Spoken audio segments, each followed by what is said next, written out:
Does the border need to be shut down? We'll ask our panel tonight, conservative columnist Stephanie Hamill, Democrat strategist Jonathan Harris. Good evening to both of you. Good to have you here.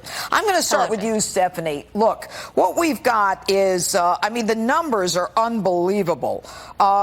This year, so far this fiscal year, migrant family apprehensions are up 338%. Border-wide, they are up 1,690% in El Paso, 696% in San Diego, and on and on. I mean, the numbers are huge, and we are at a breaking point. And I want to ask you a question that Michelle Malkin asked in an article and in an interview that she did, where she says, I don't want to hear empty threats anymore about what the president should do or what he should have done many, many months ago. What do you say to that, Stephanie? Well, the president can't do it himself. We know that he needs the help of Republicans in Congress. President Trump wants to secure the border. He's been trying to secure the border, and we have seen resistance not only from Democrats, but Republicans, and even Republicans who have been border hawks and who have promised their own constituents that they would seal the border. And you're right, Judge, what is happening at the southern border is unsustainable. Just last month, 76,000 apprehensions. This isn't about racism. This isn't about anything other than securing our borders. We can't have people just pouring in when they feel like it. And, you got to admit, Jonathan, that we are in a place where we can't possibly take care of everyone. I mean, these people are coming with the clothes on their back. There's no way they're coming in and going to the bank and renting an apartment somewhere.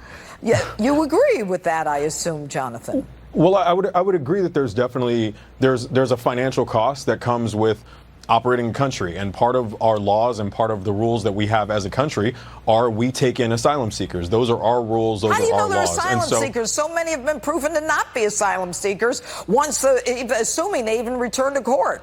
Right, but when they come here and they say that they're seeking asylum, the rules of this nation say that we have to take them in and take them at their word. Then there is a process for seeing if they meet the standard of seeking asylum. But initially, we have to take them in. Those are our laws. So there is a cost that comes with that. And there is also a cost that comes with when we destabilize other parts of the world, people coming here to seek asylum kind of makes sense. We, in very many instances, do destabilize other regions of the world. Stephanie. And that's where we get these We're spending asylum hundreds seekers. of millions of dollars a year on these countries. If you look at the countries that President Trump is talking about taking funding away from, El Salvador, Honduras, Guatemala, why are we giving them so much in humanitarian aid if they cannot take care of their people? Their people are fleeing. We know that there's corruption. We know that drug cartels are running loose. Something needs to be done about it because we can't just take everyone in like the judge said. And also, Jonathan, the majority of people that are seeking asylum don't qualify for asylum. They've learned to game the system. So they get a little piece of paper that tells them to return to court, and they never do. So these are totally separate things, and I think what you're doing is conflating issues that aren't related. Everybody games the system. Multimillionaires game the tax system.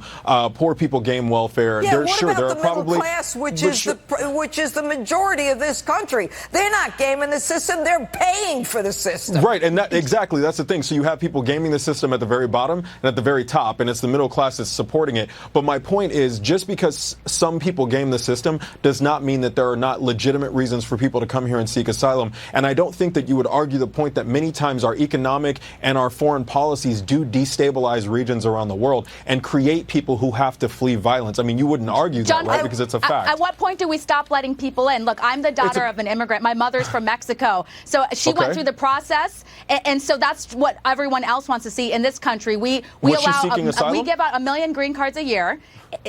She wasn't an asylum seeker, but she went through the process and she came here legally. And people that came to this country legally want other people to go through the process just like they did. But you're skipping by what I asked you. What I asked you very simply was, do you recognize that our policies around the world very often destabilize regions and create the need for asylum seekers? And you're not answering. Guys, I'm going to interrupt here. Are you saying it's our fault that they're doing this? Because we're destabilizing the world, so we deserve it? We deserve an influx of millions of people who come in and go on our disability and hospitals and welfare rolls and everything else. We deserve that because as we destabilize the world? Come on, Jonathan. I'm not saying that we I think deserve is the wrong word to use. I'm saying that it is a moral question. And I think a person has to ask themselves a moral question. If you were in their situation and you were in a place where our policies had destabilized those places and made it dangerous, do we not have a moral responsibility as a Christian nation to help these people, or no? Yeah, go ahead, Stephanie. Yeah, Jonathan, what policies are destabilizing these nations? I hate when people try to